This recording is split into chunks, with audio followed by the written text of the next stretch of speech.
I've had a request for my bok choy and turkey meat.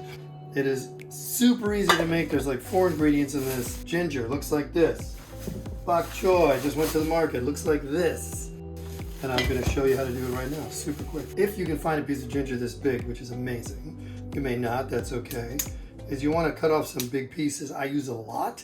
It's great for digestion. You're going to take this, you're going to take a peeler like this, you're going to peel off.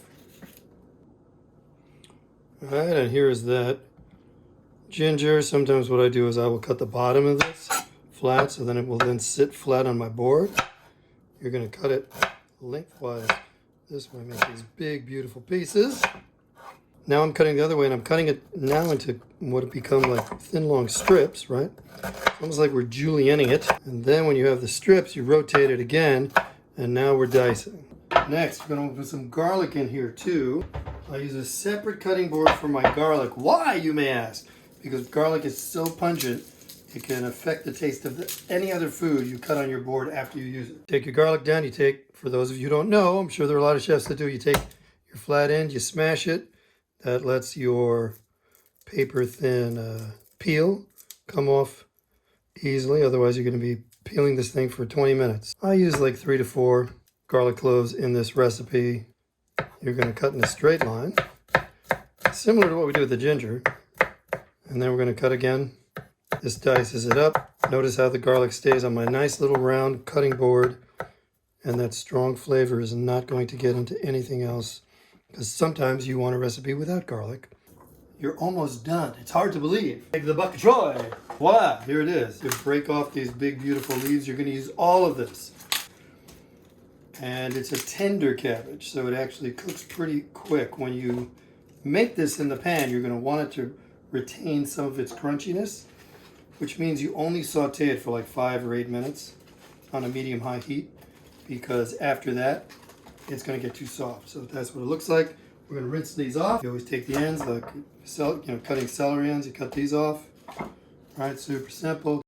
Then what I do is, because these things are so enormous, is I cut them down the middle, and then I cut on a slant, because that's often how I experience the food if I go to an Asian restaurant.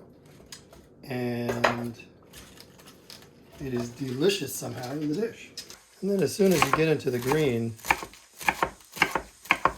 you can attack it with more gusto. Turkey meat. I go to Trader Joe's. You can pick it up anywhere. My meat in a cast iron pan. It's kind of heavy. Keeps you strong though. We're going to brown the turkey in that pan. And then we're going to use, I just use stainless steel for my bok choy. I don't put any grease in here. We don't need any oil. Dump it in. We're going to brown that. Okay, you'll notice it browning. We're about halfway there. I have this on a pretty high heat. Turkey can release juice. Sometimes it's fat. Spoon that out. Maybe I don't want to eat that. Are you recording it? I am. Okay, on a medium to medium high heat, you're going to take that ginger. You can go with olive oil, which I love. Go with sesame oil. We do a combination of both. I don't do avocado oil, which has a higher burning point on this. Olive oil. So we're doing a little of both. So this cooking will kind of tenderize this ginger, which is great. All right, the garlic comes in. Soy sauce, but I use Bragg's liquid amino. Vinegar, I use Bragg's raw cider. Now look at the strange thing I do. I just do like 2 capfuls of vinegar, because I never want to over vinegar the dish. I'm a little more liberal with the soy sauce stuff. Ah, already tastes fantastic. All of you people who know about timing, trying to time your food. So the turkey is kind of browned. We're taking it off the heat. So now here's all that cut up bok choy. Slides right into the pan. And you want it to be sort of nice and hot. I have that on a medium-high heat. Now let me show you a little trick, by the way. You can add a teeny bit of water. I cook rather fast, and what I do is I put a glass pan on. Holds in the heat. You rotate it, and you can also bring some of that ginger and garlic to the top. I'm adding more Bragg's. Really just sort of a healthy squirt. 2 more caps of the vinegar. You do not need that much super strong stuff. Put top back on. Already did it.